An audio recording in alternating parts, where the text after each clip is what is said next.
Assalamualaikum warahmatullahi wabarakatuh. Perkenalkan, nama saya Almeida Nur Saskia dari kelas 12 FPP 1A. Di sini saya membuat tugas video ini sebagai penyelesaian tugas mata pelajaran ekonomi.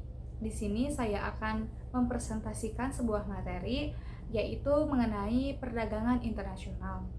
Pembahasan yang akan saya bahas yaitu bagian dari perdagangan internasional juga, yaitu teori keunggulan mutlak atau absolute advantage yang dikemukakan oleh Adam Smith. Di sini saya akan menyampaikan beberapa hal, diantaranya yaitu pengertian, yang kedua yaitu faktor-faktor penting teori keunggulan mutlak, yang ketiga yaitu beberapa contoh teori keunggulan mutlak, dan yang keempat yaitu manfaat teori keunggulan mutlak. Nah, teori keunggulan mutlak atau absolute advantage theory merupakan suatu konsep yang digunakan sebagai dasar dalam perdagangan internasional. Nah, semestinya kalian sudah tahu ya apa yang dimaksud dengan perdagangan internasional. Nah, jadi perdagangan internasional adalah proses tukar-menukar barang yang dilakukan oleh antar negara, yaitu yang dilakukan oleh dua negara atau lebih untuk mendapatkan laba. Jadi tujuannya itu untuk mendapatkan sebuah keuntungan dari perdagangan tersebut. Nah, kita masuk ke materi yaitu pengertian teori keunggulan mutlak. Nah, jadi teori keunggulan mutlak ini dikemukakan oleh Adam Smith, seorang ekonom terkemuka dari Skotlandia, kalau tidak salah pada abad ke-18, sekitar pada tahun 1776. Nah, teori keunggulan mutlak ini menyatakan bahwa suatu negara dapat dikatakan memiliki keunggulan mutlak dibandingkan dari negara lain ketika negara tersebut mampu menghasilkan barang dan jasa atau mampu menghasilkan produk yang lebih banyak daripada negara lain gitu. Kemudian Adam Smith juga berpendapat bahwa sumber tunggal pendapatannya itu adalah produksi hasil tenaga kerja, sumber daya ekonomi gitu. Apa sih maksud dari produksi hasil tenaga kerja itu? Jadi produksi hasil tenaga kerja itu merupakan kegiatan yang dilakukan oleh seseorang, ya tentunya dilakukan oleh manusia untuk menghasilkan barang atau jasa atau untuk menghasilkan sebuah produk. Jadi menurut Adam Smith, teori keunggulan mutlak itu atau teori absolute advantage adalah kemampuan suatu negara untuk menghasilkan suatu barang dan jasa dengan per unitnya itu dengan menggunakan sumber daya yang lebih sedikit dibandingkan negara-negara lain. Nah, tetapi menghasilkan produk yang lebih banyak dibandingkan dengan negara-negara lain gitu. Kemudian kita masuk ke faktor penting teori keunggulan mutlak. Nah, faktor-faktor penting teori keunggulan mutlak ini diantaranya ada 3. Yang pertama yaitu efisiensi produk, yang kedua yaitu spesialisasi produk, dan yang ketiga yaitu pembagian kerja. Nah, yang pertama yaitu efisiensi produk. Suatu negara itu dapat dikatakan memiliki keunggulan mutlak jika mampu memproduksi suatu barang atau jasa dengan biaya yang lebih rendah dibandingkan dengan negara lain gitu. Nah, yang kedua yaitu spesialisasi produk. Nah, jadi hal ini itu memungkinkan suatu negara atau memungkinkan beberapa negara untuk memanfaatkan keunggulan mutlaknya dan meningkatkan keuntungan dari produksi dalam negerinya. Dan yang ketiga yaitu pembagian kerja. Nah, jadi pembagian kerja yang baik itu dapat menurunkan biaya operasional produksi dan dapat meningkatkan keuntungan penjualan produk. Mengapa demikian? Dikarenakan pembagian kerja itu berkaitan dengan berapa banyak jumlah atau waktu bekerja yang dilakukan untuk suatu kegiatan produksi, dan jika dikelola dengan baik maka ini akan akan menurunkan biaya operasional produksi. Nah, apa sih biaya operasional produksi itu? Jadi, biaya operasional produksi itu adalah biaya yang dikeluarkan oleh sebuah perusahaan untuk mendukung kegiatan produksi. Nah, secara tidak langsung itu hal ini akan meningkatkan keuntungan penjualan produksi dikarenakan dari penghematan biaya tersebut.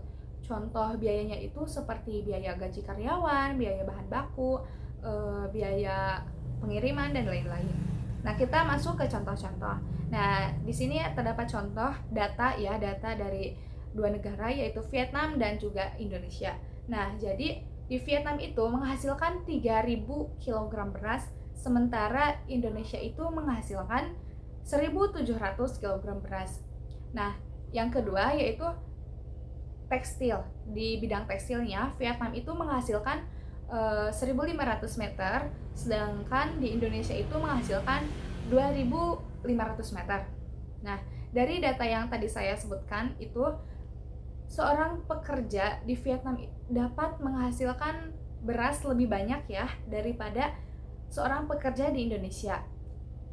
Nah, seorang pekerja di Indonesia juga dapat menghasilkan tekstil yang lebih banyak dibandingkan seorang pekerja di Vietnam.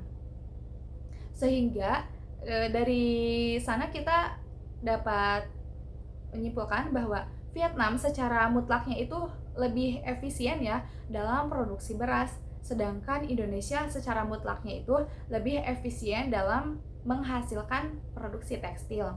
Dikarenakan tadi Indonesia lebih unggul dari Vietnam di bidang tekstil, sedangkan di Vietnam lebih unggul di bidang berasnya gitu, di bidang produksi beras gitu. Nah, jadi kesimpulannya itu nantinya Vietnam akan mengekspor beras ke Indonesia dan sebaliknya akan mendapatkan impor tekstil dari Indonesia gitu. Sementara Indonesia juga akan mengekspor tekstil ke Vietnam dan Indonesia akan mendapatkan impor beras dari Vietnam. Contoh yang kedua yaitu di sini ada contoh Indonesia memiliki keunggulan mutlak dalam produksi minyak kelapa sawit. Mengapa? Dikarenakan Indonesia itu iklimnya tropis. Mengapa Indonesia daerahnya iklimnya tropis? Dikarenakan Indonesia itu terletak di garis khatulistiwa. Jadi iklim tropis ini otomatis di Indonesia itu curah hujannya lebih tinggi gitu. Kemudian contohnya negara Jepang. Negara Jepang memiliki keunggulan mutlak dalam produksi kendaraan bermotor dikarenakan teknologinya itu lebih canggih dan efisiensi pabriknya gitu. Nah, kita masuk ke bagian terakhir yaitu manfaat. Manfaat teori keunggulan mutlak itu diantaranya yaitu dapat mengurangi biaya produksi. Mengapa demikian? Dikarenakan biaya yang diperlukannya itu secara mutlak lebih sedikit dan juga biayanya itu dapat dikatakan lebih murah gitu. Kemudian manfaat yang kedua yaitu meningkatkan ketersediaan barang dan jasa dengan harga yang lebih murah dari negara lain gitu. Nah, yang ketiga manfaatnya itu hal ini dapat mendorong hubungan ekonomi antar negara. Jadi misalkan ya antar negara Indonesia dengan Vietnam, mengapa?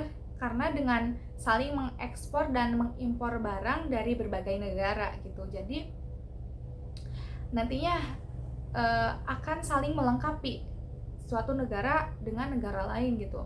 Kita ambil contoh tadi dari Indonesia dan Vietnam ya. Indonesia kekurangan atau minim ya di produksi beras, tapi lebih unggul di produksi tekstil gitu. Dan Vietnam lebih unggul di produksi beras, tapi minim di produksi tekstil gitu. Jadi nantinya Indonesia akan mengekspor tekstil ke Vietnam dan Vietnam juga akan mengekspor beras ke Indonesia. Sebaliknya, Indonesia nantinya kan akan mendapatkan impor beras dari Vietnam, dan Vietnam juga akan mendapatkan impor tekstil dari Indonesia. Nah, itu dapat dikatakan mendukung atau mendorong hubungan yang baik gitu antar dua negara atau lebih gitu. Jadi saling melengkapi gitu. Jadi mendukung negara untuk bersahabat gitu. Nah, sekian presentasi yang dapat saya sampaikan mengenai teori keunggulan mutlak. Mohon maaf atas kesalahan dan juga atas banyaknya kekurangan. Wassalamualaikum warahmatullahi wabarakatuh.